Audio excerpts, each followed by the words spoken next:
Bien, on va toujours continuer dans notre test de Jean 6, mais cette fois-ci, on va partir au niveau de 61. Jésus s'aperçut que ses disciples le critiquaient à ce sujet.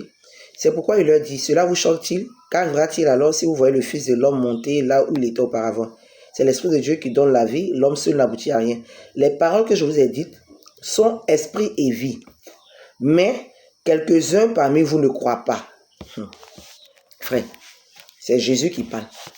Jésus, Fils de Dieu, notre Sauveur.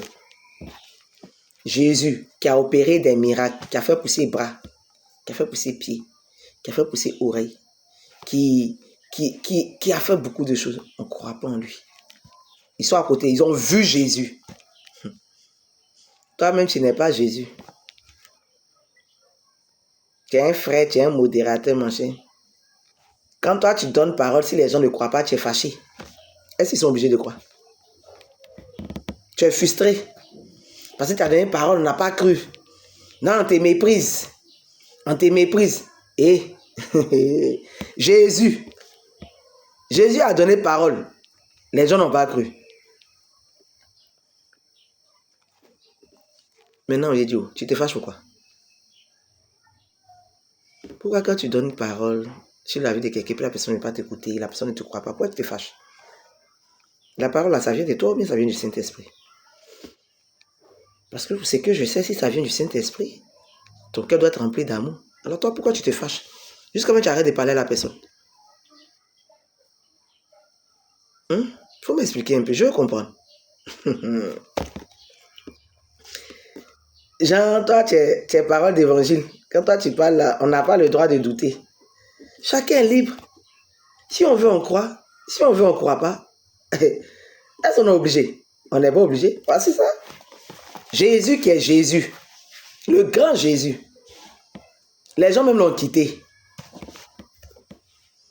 Les gens même l'ont quitté. Des gens qui l'ont marché, mais à cause d'une parole qu'il a donnée là, ça les a tellement bouleversés, ils l'ont vu en fou. C'est comme ça. Il y aura des personnes qui te seront fidèles. Parce qu'ils ont une estime, parce qu'ils croient au don que Dieu t'a donné. Ils te font confiance. Et puis il y a des personnes là, non, ils ne veulent pas croire. Il suffit seulement que tu fasses une petite erreur. Ils vont te jeter dans la gueule du lion. Parce que ils étaient bizarres. Ils étaient là parce qu'ils n'avaient pas trop le choix. Ils cherchaient comment ils vont atterrir quelque part. Ils sont là, ils regardent, ils épient tes faits, ils gestes, ils épient tes mouvements, ils regardent. Ils attendent seulement parce que ils sont là pour chercher. Comment toi tu réussis à faire ça là? Non, c'est suspect, c'est bizarre. Donc ils ont eu un petit topo sur toi net. C'est mort. Souvent c'est faux, souvent c'est vrai. Mais ils vont gagner en temps, ils vont t'abandonner vite. Puis ils vont répondre ton nom partout. Qu'est-ce qui nous étonne en fait? Au temps de Jésus, il y a des méchants. À notre temps, il y a des méchants. Au temps de Jésus, il y avait des rancuniers. À notre temps, il y a des rancuniers. C'est parce qu'il y en avait que Jésus, ils ont écrit cette parole-là pour dire pardonne à ton frère, parce qu'ils ont vu ce que ça faisait. Au temps de Jésus, il y a des bateaux. À notre temps, il y a des bateaux. Au temps de Jésus, il y a les diables. À notre temps, il y a le diable. On n'a rien créé. Notre vie, là, c'est comme une rediffusion. Voilà. Tout a déjà été vécu. Nous, on ne fait que faire notre part maintenant. C'est notre moment de faire notre course. Arrivé un moment aussi, on va arrêter, on va passer aux choses. D'autres générations vont venir, vont continuer. Si Dieu veut, il bonifie. Si Dieu veut, il laisse comme ça. C'est lui qui décide. Quand tu veux venir réfléchir, si c'est que toi, tu ne maîtrises pas. Aïe, là, c'est carré, ça. C'est toi qui as choisi. C'est toi qui t'as donné. Hein, tu donnes prophétie, tu donnes en Dieu, on ne croit pas, tu es fâché. On ne croit pas. Voilà, on ne croit pas. Ça, on ne croit pas, c'est pas forcé. Si on croit aussi, on va croire. Et tu es fâché pourquoi? Parce que peut-être il y a des personnes, pour telle personne, ils sont beaucoup derrière l'autre. Pour toi, il n'y a pas beaucoup de personnes derrière toi. Donc tu es frustré. Les mauvaises pensées commencent à rentrer dans ton cœur, tu commences jaloux, tu commences à épier, à trouver des failles dans l'autre, tu commences à critiquer, à faire des comparaisons. Tu as quel problème? Depuis quand tu as vu que le Saint-Esprit a comparé? Est-ce que tu as vu que quand le Saint-Esprit parlait à Abraham, Moïse, Jacob, il a fait comparaison? Les serviteurs me disent que mon frère, mon mentor, c'est que Des générations en génération, il y avait le respect. Les gens se respectaient entre eux. Nous là, on est dans quelque chose. Hein? On est dans quelque chose. Quand le ministère de quelqu'un mousse, quand Dieu élève, on doit trouver quelque chose à dire. S'il n'a pas enterré ça, s'il n'a pas fait ci. C'est vrai, il y a des personnes qui le font. Mais Dieu, laissez Dieu lui-même va gérer son affaire là. Mais Dieu, c'est un gawa. C'est que toi, tu peux faire l'affaire pour toi. Si tu vois que là-bas, on a enterré une tête de l'homme, un mouton, un cheveux noirs, cheveux violets, là. Tu quittes. Il ne faut pas déranger les gens. Oh. On est en train de mener des combats, mais qui ne sont même pas à notre niveau. Dieu dit, annonçons la parole. Soyons amour. Annonce la parole avec amour. Que ta vie là soit reflet de la lumière. Toi, il faut te concentrer sur ta vie. Qu'est-ce que toi, tu peux apporter de bien dans la vie de tous ceux qui vont t'approcher? Comment toi, tu peux aider un frère, une soeur, sans te plaindre? Comment toi, tu peux regarder un frère qui était dans la boue avec amour? Toucher un frère malade. Comment toi, tu peux faire ça? Il faut faire pour toi. Laisse les autres faire ce qu'ils ont à faire. Tu ne fais même pas pour toi-même, tu es dans la vie des autres. On ne sait pas, tu cherches quoi là-bas. Ta vie est motivée par le développement des autres. Tu es toujours en train de tes yeux là sont là-bas, ta bouche est dans tout. Tu cherches quoi là-bas? Toi-même, on regarde ta vie même à 0. Rien ne fleurit en toi.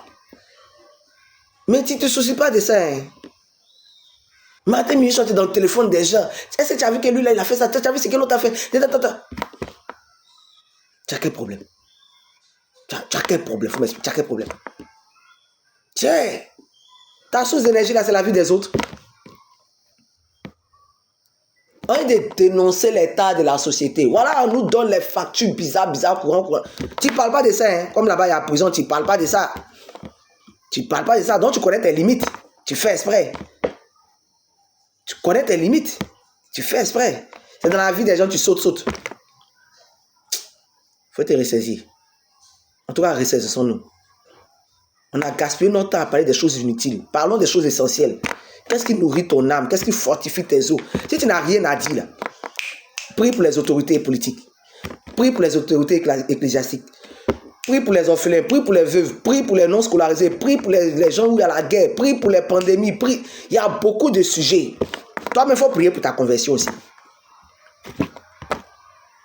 Saint-Esprit, donne-moi un cœur d'amour. Saint-Esprit, aide-moi à être poli, à être vrai, à être juste. Saint-Esprit, aide-moi à faire ceci. Aide-moi à prier pour mes frères et sœurs. Aide-moi à voir le bien dans l'autre. Même s'il est méchant, aide-moi à voir le bien.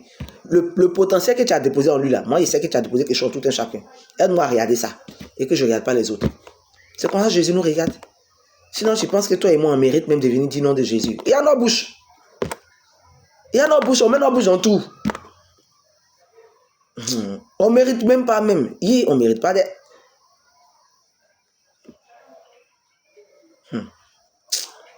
C'est même pas dans le ministère, même dans l'entrepreneuriat, là, tu les vois quoi, les dents semblant et faire dents blanches. On est trop mauvais là-bas même. Mauvais. Vous faites plusieurs choses. Chacun, différentes entreprises font la même chose. La mère, ça se lance les trucs dedans là-bas. Là.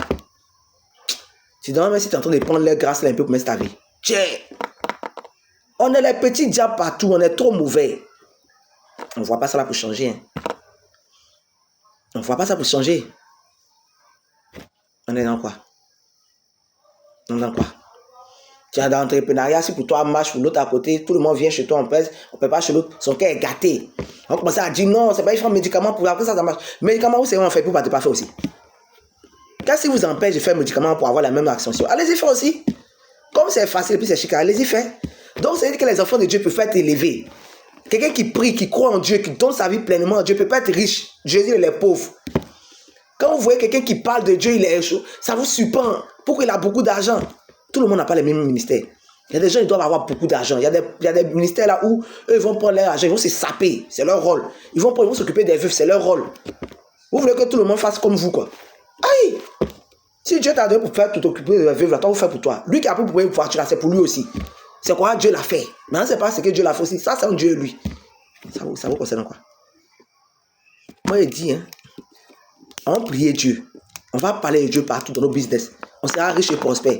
Médicament là, allez-y faire pour vous. Non, médicament là, c'est Jésus et le Saint-Esprit. On est ensemble.